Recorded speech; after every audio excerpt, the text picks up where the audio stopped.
अगर आपके पास पैसा नहीं है तो ये दुनिया आपको घंटा नहीं पूछने वाली। मनोज दे एक ऐसा यूट्यूबर जिसने जीरो से हीरो का मुकाम तय किया, जहां पहुंचना लोगों का सपना होता है। मनोज दे ने बहुत कम उम्र में वो सब हासिल किया जिसको हासिल करने के लिए 60 साल की उम्र भी कम पड़ जाती है। झारखंड के धनबाद जिले के छोटे से गांव का रहने वाला मनोज, ऐसा नहीं था कि ये सब बहुत जल्दी और आसानी से इस बंदे को मिला। असल में इसके पीछे कुछ सालों की कंसिस्टेंसी के साथ मेहनत है।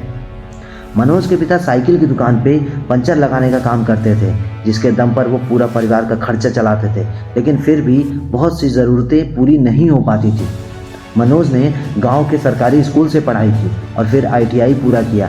ITI पूरा होने के बाद मनोज को गुजरात के एक कारखाने में काम मिल गया, लेकिन उस कारखाने में मशीनों की वजह से इतनी गर्मी होती थी कि मनोज से ये काम नहीं हो पाया और मनोज वापस घर आ गया। घर आके छोटे बच्चों को ट्यूशन पढ़ाना और एक कैफ़े में काम शुरू कर दिया। एक दिन कैफ़े में मनोज को पता लगा यूट्यूब से पैसे कमा सकते हैं। उसके बाद मनोज को एक उम्मीद नज़र आई, वो यूट्यूब के रास्ते पर चल दिया।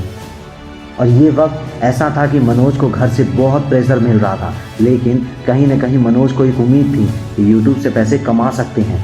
शुरुआत में सिंगिंग, कॉमेडी, टेक चैनल बंद होने के बाद मनोज बहुत डिप्रेस हो गया था, क्योंकि एक तरफ घर वालों का प्रेशर, दूसरी तरफ यूट्यूब की प्रॉब्लम्स।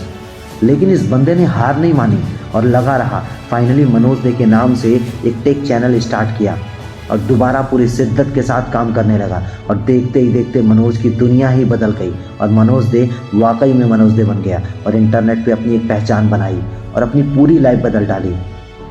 आज मनोज के चैनल पे 3.8 मिलियन सब्सक्राइबर हैं और आज मनोज जो चाहे वो खरीद सकता है। मनोज दे ने एक छोटे से गांव में रहकर ही इतिहास रच दिया और उन गांव के लोगों को भी दिखा दिया कि मैं कोई पागल नहीं हूँ, मैं बस एक जिद्दी इंसान हूँ जो अपने सपनों को पूरा करने के लिए कुछ भी कर सकता है। इस कहानी से मैं बस इतना कहना चाहूँगा, फ़र्क नहीं पड़ता कि तुम 100 बार हारते हो, लेकिन फ़र्क तब पड़ता है जब तुम कोशिश करना छोड़ देते हो।